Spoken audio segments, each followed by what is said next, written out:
because this past week hasn't been great for the Mariners. I mean, the first part of it was we go to this Oakland series. It was a sweep. The Mariners sweep Oakland in 3 games, starting with the 18th, a 5-0 shutout. That was Seattle's 16th shutout of the season, which is a franchise record. Um, Player of the game, shortstop J.P. Crawford, 1 hit, 1 run, 1 RBI. I think, oh, that's normal. He had 3 walks in that game, so JP was able to get on base heavily. September 19th at the Athletics, a 7-2 win. Our player of the game, once again, J.P. Crawford, John Paul, 2 hits, 2 runs, 2 RBIs, including a solo homer, continuing to show off the power this year. Driveline has done that man some wonders. And then on the 20th, to complete the sweep in the getaway game, a 6-3 win. Our player of the game, left fielder Dom Canzone, 2 hits, 1 run, and 4 RBIs, including a 2-run homer, which also includes a career-high 4 RBI game for a guy who is largely a rookie this year. So then things take a turn for the worst. It's a big, they begin this final 10 games of the regular season. There's all this hype, and then they fall flat on their face in Texas against the Rangers. Yes, I understand the sweep. I've got the broom over in the corner there. I'm trying to ignore it. September 22nd at the Rangers, they lose 5-8. The Mariners go down really big in this game. They start to mount a comeback, but they're unable to fully complete that. Just a poor plate approach, and that could go across the entirety of this series. The Mariners were unable to get into the bullpen earlier against the Rangers. This Rangers bullpen has really, really struggled in the second half of the season. The Mariners were not able to take advantage of that, chasing, poor swing decisions, just not following the game plan. At least that's what Scott Servais said after the first game. So, not great to hear that from your manager. From that game one, our player of the game, catcher Cal Raleigh. Cal, 2 hits, 1 run, and 3 RBIs in that game. In the second game, the shutout. And then even to go back to it, talk about the offense. Bryce Miller got hammered in this game. It's unfortunate. You were looking for a big game from him. It's a lot to ask as well from the young man, but just tough. Gets hammered here. Gives up the big lead. Seattle has to go into the bullpen probably earlier than they may have even hoped. Game 2, Logan Gilbert's on the mound. He holds him to 2 runs, which is very, very good for the best offense in the American League.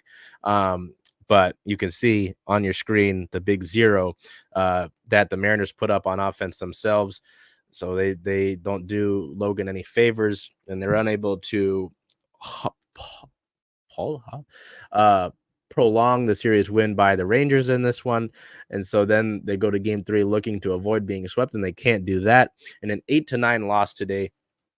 Another one, they started to go down big. Brian Wu, they hammered Brian Wu. Brian Wu made his major league debut against these Rangers down in Texas earlier in the season and got hammered. Tried to bounce back from that, have a better result this time around. He could not. The Mariners mount a fiery comeback. I think they were down 7-2 at one point. They had the winning run at the plate. In all 3 games, the Mariners had the winning run at the plate, and they were unable to execute. Globe Life Field has just been a house of horrors for the Mariners this season, unfortunately, and they fall and they lose. Let me get to player of the game. Right fielder Teoscar Hernandez, 2 hits, 2 runs, 2 RBIs, and a walk in this one as Teo hits a solo homer early in the game. His solo homer actually made it a 1-1 tie in the first few innings. Before I get to the overall talk about this series, we'll go to our player of the week. Player of the week, J.P. Crawford. JP, over his last 6 games, 8 hits, 6 runs, 3 of those hits being extra base hits, 4 RBIs, 3 walks, a 308 batting average, a 379 on base percentage, a 477 slugging, and a 956 OPS. We look at this series, and it's tough. It's really tough. You had Miller going in game 1. You had Wu going in game 3. Those are the young pitchers, the guys who are really looking to continue to develop their off-speed pitches, and they have done that to an extent, but they really got hammered by these Rangers. At least in this since it's fresh, that series finale, Wu just kind of left some of those pitches, got over the plate, change up slider falling into the center of the plate, and Texas doesn't miss those. So. And there was a comment too about, having to take care of business, especially against Houston, because they can't win against Texas. I think these games partially showed that you can win against the Rangers. You just can't you can't spot them 9 to 8 runs. I know I'm not spotting them, but it's tough with Wu and Miller to have to go against them. Now we look here.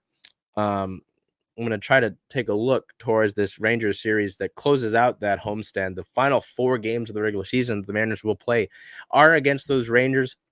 I'm going to say, at least cautiously, that the division is likely out of it. I know I had this little meme here. You've got all 3 of the teams at the top of the West technically still involved in it. But with the Mariners getting swept by the Rangers in this one, it kind of seems unlikely. We'll see if we can get probables. Yeah, so we look at those final 4 games. It's probably going to be Logan Gilbert in game 1, Brian Wu in game 2, and then Castillo and Kirby to close things out. Now, those last 2 games, fine. I feel comfortable with those guys on the mound to close out the season.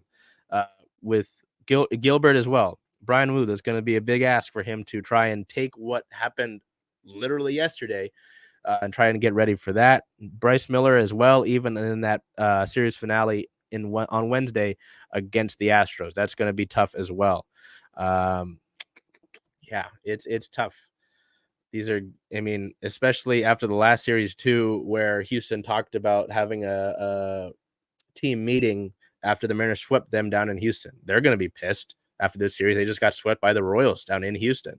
They're not going to be happy either. So you got 2 teams in the Mariners and the Astros who are coming into this respective series that starts tonight. Who are going to be upset because they just got swept. So it's going to be interesting. It's going to be a lot of fireworks. I'm a little disappointed. Obviously, I'm sure everybody's disappointed by the sweep. Twitter probably more scorched earth rather than disappointed. But still, it's going to be an exciting last 7 games. The weekend, Friday, Saturday, Sunday, are all sold out against the Rangers. There are limited tickets for the rest of the homestand. If you can come down to the ballpark, come and join us. It's going to be a hell of a lot of fun. It's a really tight race. The Mariners still are in position to get into the playoffs. Knock on wood, wherever you've got it. I'm going to knock on my kneecaps as well. Their magic number is 8 right now. Their magic number went down each of the last few days because the Astros lost. So task failed somewhat successfully. So anyway, the one real only piece of team-related news that we've got for you, September 18th, center fielder Julio Rodriguez was recognized as the 2022 Latino MVP award winner by the Latino Sports Writers and Broadcasters Association, which is very cool to see for Julio there. Look ahead. The Mariners record sits at 84-70 at the moment. They are 3rd in the American League West. Oh, we're back at this. Yeah. They're 2.5 games back. Well, no, they're 3 games back from the top of the division and half a game out of a wild card spot, that final and 3rd wild card spot. Looking ahead to begin this week, it's 3 games against the Astros. Tomorrow, the 25th, today, the 25th is a 6:40 p.m. start. The 26th is a 7:05 p.m. start, not 7:10 to 7:05. Oops, wrong hat. Yeah. And then the 27th is a 6:40 as well. We go over here to this 4-gamer to close out the regular season against the Texas Rangers. September 28th versus the Rangers, a 6:40 p.m. start. September 29th, Friday, a 7:10. September 30th is a 4:15 start. Yeah, Saturday, 4:15. And then October 1st versus the Rangers, a 12:10 start. That is the regular season finale.